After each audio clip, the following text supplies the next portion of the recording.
J'en ai profité pendant ma retraite pour écrire un petit bouquin qui s'appelle Mémoire de glace.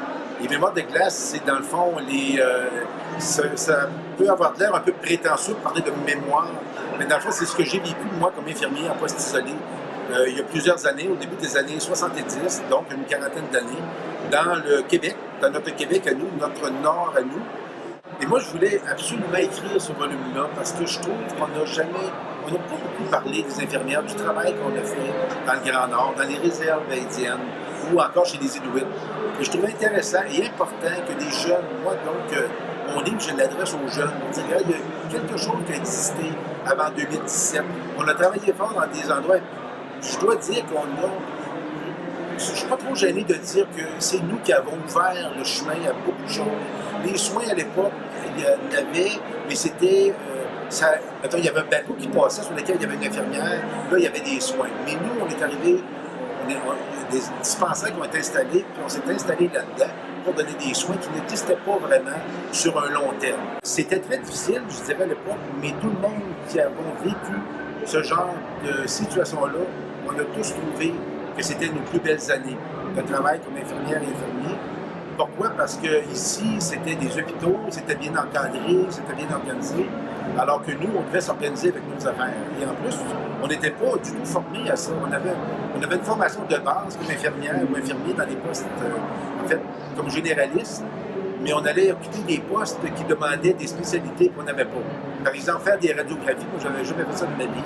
Développer une radiographie, j'avais jamais fait ça de ma vie. Lire une radiographie pour être capable de savoir qu'est-ce qu'il y a comme maladie, j'avais jamais fait ça de ma vie.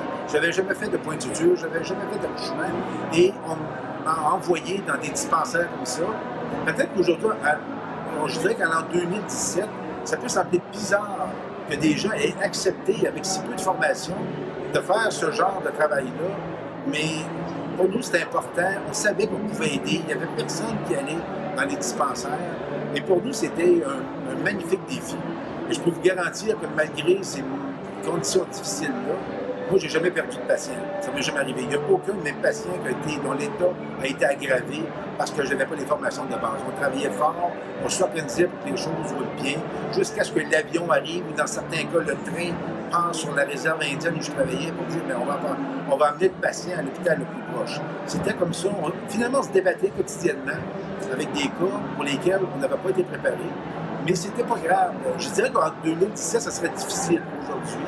Avec ce que je sais de ce genre de choses-là, je trouverais ça difficile de le faire. Mais quand on a 22, 23, 24 ans, c'était un peu comme des sports, ce qu'on appelle aujourd'hui des sports extrêmes, sans vraiment que ce soit du sport, mais c'était quand même quelque chose avec lesquels il fallait se battre. C'est de ce que c'est que la vie d'infirmière qui est pas dans un hôpital. Vous savez, un hôpital, c'est pas facile de travailler dans un hôpital, mais tout est stérile, tout est bien organisé, tous les patients sont couchés dans leur lit. Mais là, c'est pas ça.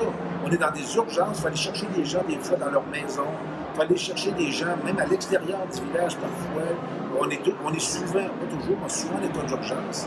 Alors, c'est ça que je voulais raconter là-dedans. J'ai mis beaucoup d'émotions. Il y a des gens qui m'ont dit qu'ils ont pleuré en lisant mon livre, surtout des infirmières qui ont vécu ça.